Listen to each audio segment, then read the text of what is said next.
Good morning student.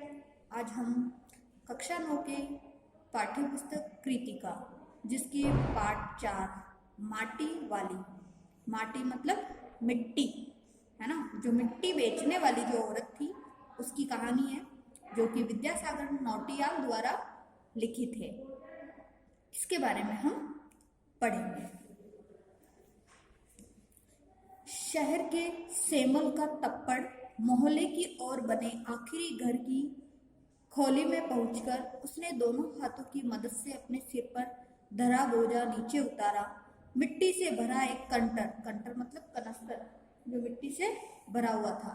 माटी वाली टिहरी शहर में शायद ऐसा कोई घर नहीं होगा जिसे वह न जानती हो या जहां उसे न जानते हो। घर के कुल निवासी बरसों से वहां रहते आ रहे थे। कुल निवासी जो वंश के जो निवासी होते हैं उनके लिए कहा गया।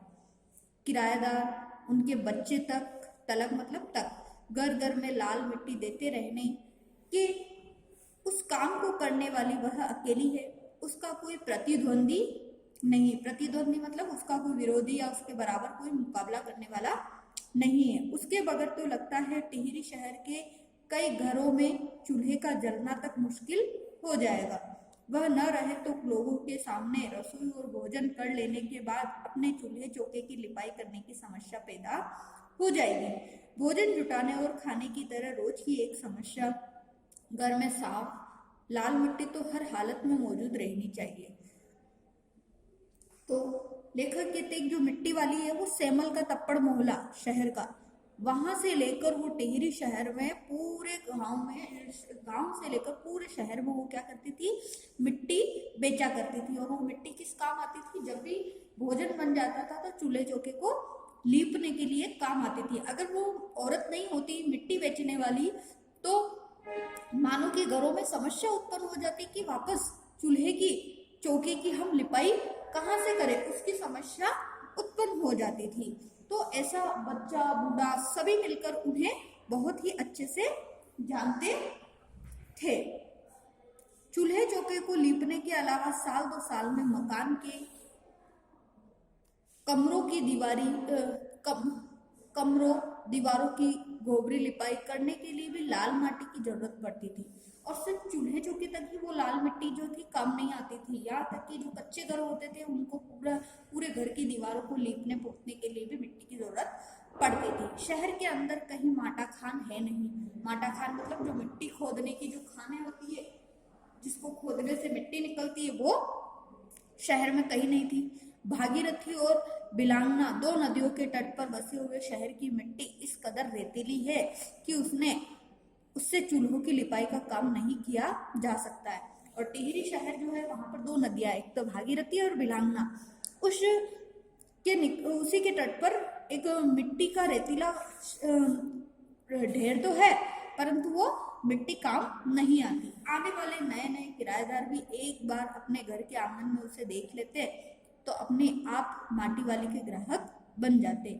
घर घर जाकर माटी बेचने वाली नाटे कद की एक हरिजन बुढ़िया माटी वाली, और वो जो हरिजन जाति से थी और नाटे कद मतलब छोटे कद की बुढ़िया थी जो कि घर घर जाकर मिट्टी बेचा करती थी। और सभी उससे, चाहे कोई नया व्यक्ति भी आ जाए, किराएदार भी आ जाए, उससे मिट्टी लेने के लिए उत्साहित होता था, क्योंकि उनके बिना, मिट्टी के बिना उनका कोई काम नहीं होता था। शहरवासी सिर्फ माटी वाली को नहीं, उसके कंटर को भी अच्छी तरह पहचानते थे। रद्दी कपड़े को मोड़कर बनाए गए गोल डिल्ले, डिल्ले मतलब ऐसा जो कपड़े का बना रखा था, कपड़े की गद्दी जिसके ऊपर वो क्या रखती थी, कंटर, कनस्तर, यानी कि माटी का कनस्तर रखती थी, मिट्टी का कनस्तर रखती थी जिसमें मिट्टी भरते थे, के ऊपर लाल चिकनी मिट्टी से छुलबुल भरा कनस्तर टिका रहता था।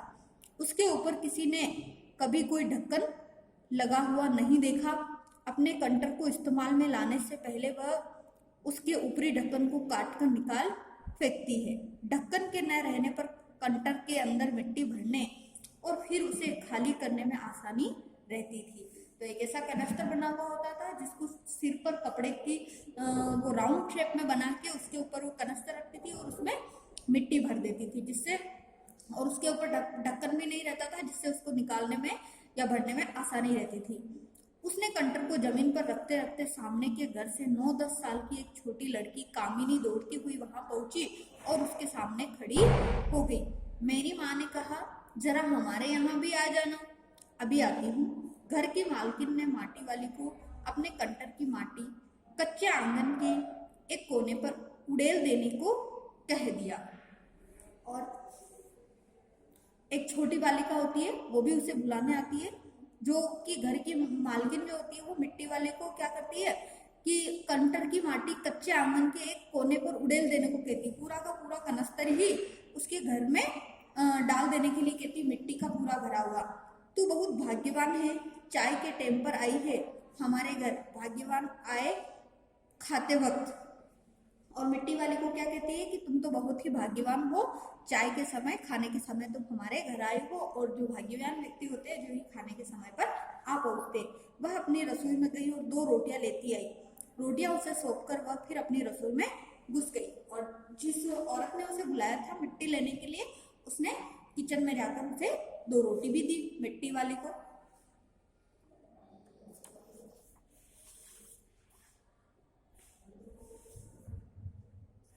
माटी वाली के पास अच्छे या बुरे भाग्य के बारे में ज्यादा सोचने का वक्त नहीं था और वो नहीं सोचती थी कि मेरा भाग्य अच्छा है या बुरा है। घर की मालकिन के अंदर जाते ही माटी वाली ने इधर उधर तेज निगाहें दौड़ाई।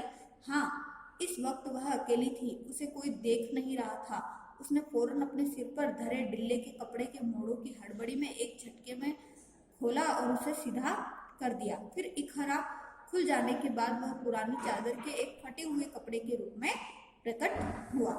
और जैसे ही उसने वो औरत जो थी किचन में गई तो तुरंत उसने देखा कुछ भी नहीं है, तो तुरंत वो डिल्ले से कपड़े की जो कनस्तर बना रखा था उसको उतारा और फटाफट उसको खाली करने लगी।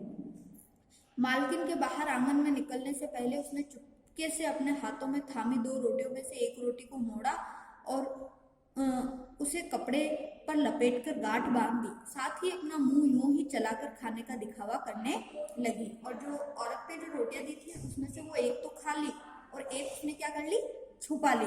और ऐसा मुंह चला रही थी मानो ऐसा लग रहा था जैसे वो खाना खा रही हो। घर की मालकिन पीतल के एक गिलास में चाय लेकर लौटी। उसने वह गिलास बुढ़िया के पास जमीन पर रख दिया। फिर वह चाय लेकर आई।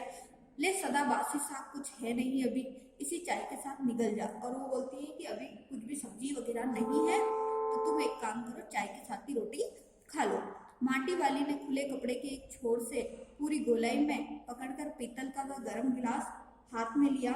अपने होठों से गिलास के किनारों को छुआने से पहले शुरू में उसके अंदर रखी गर्म चाय को ठंडा करने के लिए सू सू करके वह लंबी लंबी फूके मारने लगी। हम भी चाय पीते तो इस प्रकार से सू सू करके लंबी लंबी फूके मारते, उस ठंडा करने के लिए, तो वैसा वो भी करने लगी। तब रोटी के टुकड़े को चबाते हुए धीरे धीरे चाय सुकड़ने लगी।